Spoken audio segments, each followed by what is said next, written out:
Corduroy by Don Freeman.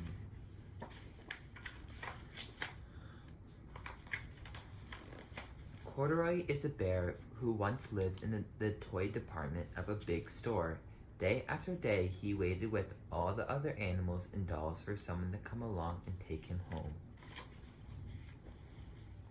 The store was always filled with shoppers buying all sorts of things, but no one ever seemed to want a small bear in green overalls. Then one morning, a little girl stopped and looked straight into Corduroy's bright eyes.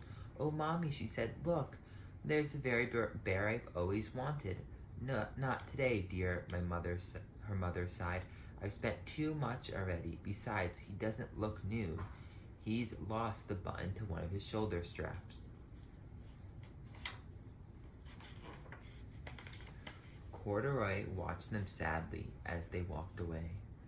"I didn't know I'd lost a button," he said to himself. "Tonight I'll go and see if I can find it."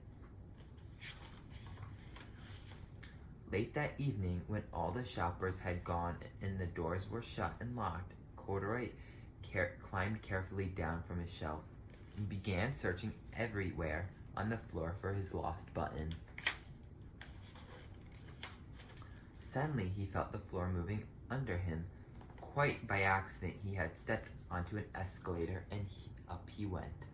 Could this be a mountain, he wondered? I think I've always wanted to climb a mountain. He stepped off the escalator as it reached the next floor, and there, before his eyes, was a most amazing sight. Tables and chairs and lamps and sofas and rows of beds. "This must be a palace," Corduroy gasped. "I guess I've always wanted to live in a palace."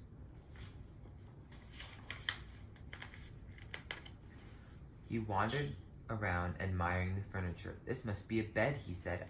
"I've always wanted to sleep in a bed." And up he crawled onto a large, thick mattress.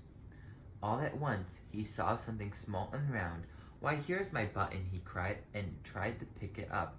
But like all the other buttons on the mattress, it was tied down tight. He yanked and pulled with both paws until pop! Off came the button, and off the mattress Corduroy toppled. Bang! Into a tall floor lamp. Over it fell with a crash. Corduroy didn't know, but there was someone else awake in the store. The night watchman was going his rounds on the floor above. When he heard the crash, he came dashing down the escalator. "Now, who in the world did that?" he exclaimed. "Someone must be hiding around here." He flashed his light under and over sofas and beds until he came to the biggest bed of all, and there he saw two fuzzy brown ears sticking up from under the comforter.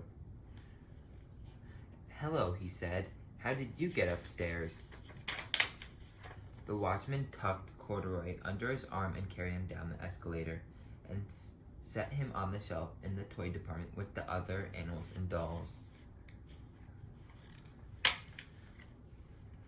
Corduroy was just waking up when the first customers came into the store in the morning, and there, looking at him with a wide, warm smile, was the same girl he'd seen only the day before. "I'm Lisa," she said, "and you're going to be my very own bear. Last night I counted what I've saved in my piggy bank, and my mother said I could bring you home." "Shall I put him in a box for you?" the sales lady asked. "Oh no, thank you," Lisa answered. She carried Corduroy home in her arms. She ran all the way up 4 flights of stairs into her family's apartment and straight to her own room. Corduroy blinked. There was a chair and a chest of drawers, and alongside a girl-sized bedroom stood a little bed just the right size for him. The room was small, nothing like the enormous palace in the department store. "This must be home," he said. "I know. I always wanted a home." Lisa sat down with Corduroy on her lap and began to sew a button on his overalls. "I like you the way you are," she said, but you'll be more comfortable with your shoulder strap fastened." You must be a friend, said Corduroy. I've always wanted a friend. Me too, said Lisa, and gave him a big hug. The end. That is Corduroy by Don Freeman.